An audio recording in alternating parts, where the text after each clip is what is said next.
Welcome to Den's Trade Notes, a series that highlights topical trade issues, but with our experts around the world.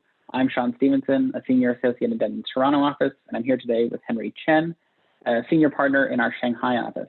Hi, Henry. Hi, Sean. Henry, let's talk about China's new export control legislation and more recent blocking statute. When did China's new export control legislation come into force?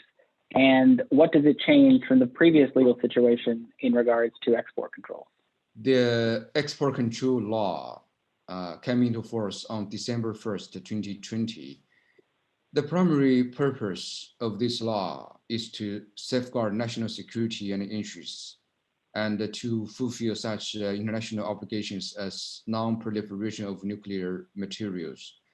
The main changes are as follows. For example, expanding controlled export behavior, expanding the scope of controlled items, guiding exporter to establish internal compliance systems. Also, enhancing the control of end users and end uses. The law also added some temporary controls and prohibitions, also added a control list system, and also stipulated some compliance obligations of intermediary service agencies. It added some criminal liability of violating export control law. Also, it manifested the extraterritorial effect of export control law.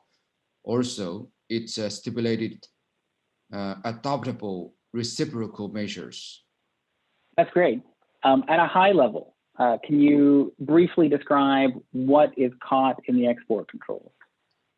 What is controlled for this question? Controlled items include dual user items, military products, nuclear and other goods, technologies, service related to safeguarding national security and interests, and fulfilling international obligations such as non-proliferation of nuclear materials, including data about item-related technical information and so on.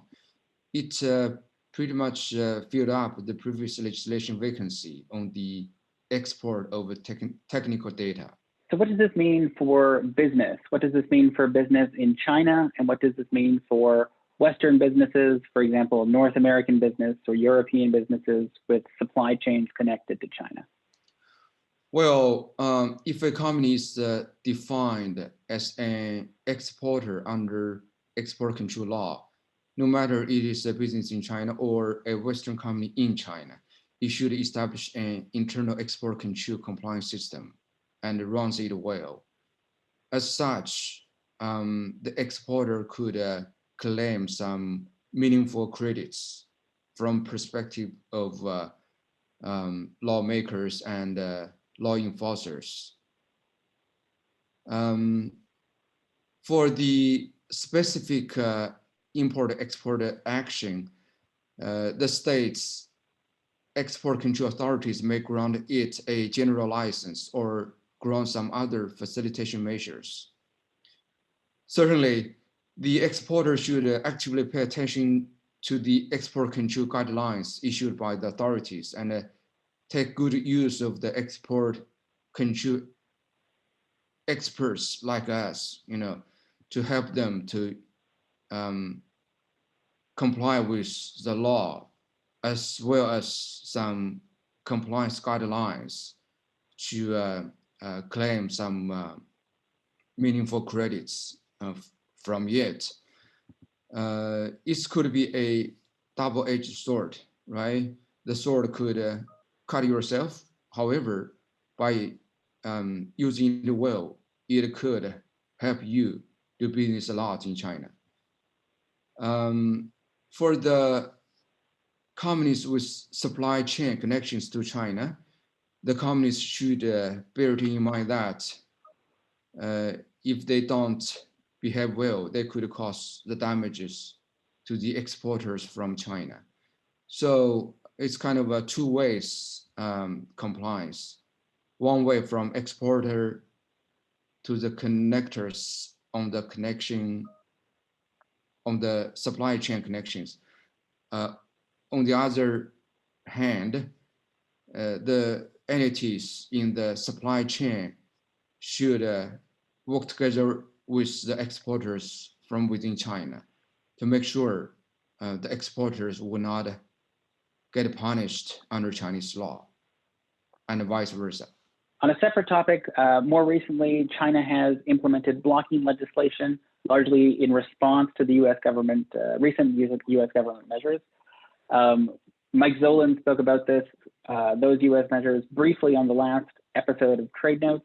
Henry, can you briefly comment and provide some explanation on the recent Chinese blocking statute? Yes. As you just said, blocking statute was just recently adopted and came into force on January 9, 2021. Yes, the blocking statute is a little bit scary, but it remains to be seen how effective the blocking statute could be. For example, the lawmaker is not authoritative enough because it is Ministry of Commerce who adopted this kind of a blocking statute. If the State Council had adopted this kind of a blocking statute, the landscape could be different. State Council could mobilize more different multi-ministries to enforce the blocking statute altogether. So the lawmaker is not high enough in hierarchy of lawmaking.